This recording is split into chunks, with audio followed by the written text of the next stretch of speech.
சக்தி, அவனுங்களை அடிச்சீங்கன்னா லீகலா உங்க மேல ஆக்ஷன் எடுக்க வேண்டி வரும். அவனுங்களை எங்க கிட்ட ஹேண்ட் ஓவர் பண்ணுங்க.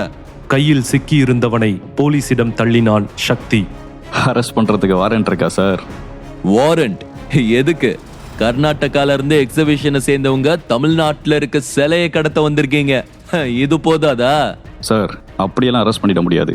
நாங்க சிலையை கடத்த தான் வந்திருக்கோம்னு ஏதாவது எவிடன்ஸ் இருக்கா? ஓ, ஐ see. நீங்க சிலையை கடத்த வரலன்னா கொலை பண்ண வந்திருக்கீங்க. Then it's an attempt to murder case. ஒருத்தனை விடாம எல்லாரையும் அரெஸ்ட் பண்ணுங்க.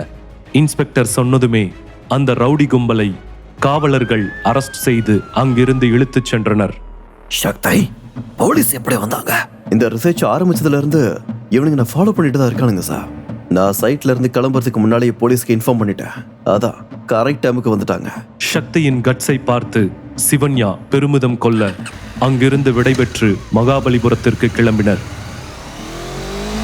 போகும் வழியில் சாவியை மட்டும் அவங்க கிட்ட கொடுத்திருந்தேன்னு வையி, அந்த நிமிஷமே உன்னை பிரேக்கப் பண்ணிருப்பேன். பிரேக்கப்பா? லவ் பண்ணவங்க தான் பிரேக்கப் பண்ணுவாங்க. நீ தான் என்ன லவ் பண்ணவே இல்லையே. லவ் பண்ணலன்னா என்ன? நமக்கு தான் என்கேஜ்மெண்ட் ஆயிடுச்சுல. சோ நமக்கு நடந்த என்கேஜ்மெண்ட்டை பிரேக் பண்ணலாம் தானே? அட என்ன நீ சின்ன விஷயத்துக்கு என்ன பிரேக்கப் பண்ண பாக்குற? இதுவே எப்படின்னா அப்ப மேரேஜ் ஆனதுக்கு அப்புறம் எப்படிதான் உன்னை சமாளிக்க போறேன்னு எனக்கு சத்தியமா தெரியல. மேரேஜுக்கு அப்புறம் நான் உன்னை ரொம்ப டார்ச்சர் பண்ணுவேன், இப்பவே சொல்லிட்டேன். அதெல்லாம் உன்னால தாங்கிக்க முடியுமா சக்தி? அந்த நாளுக்காக தான் நானும் வெயிட் பண்ணிட்டு இருக்கேன்.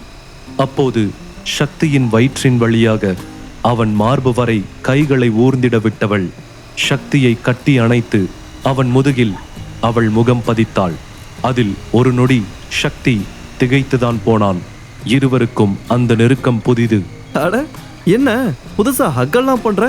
இதுவரை எந்த பையனையும் ஹக் பண்ணதில்ல, சடனா ஹக் பண்ணணும்னு தோணுச்சு.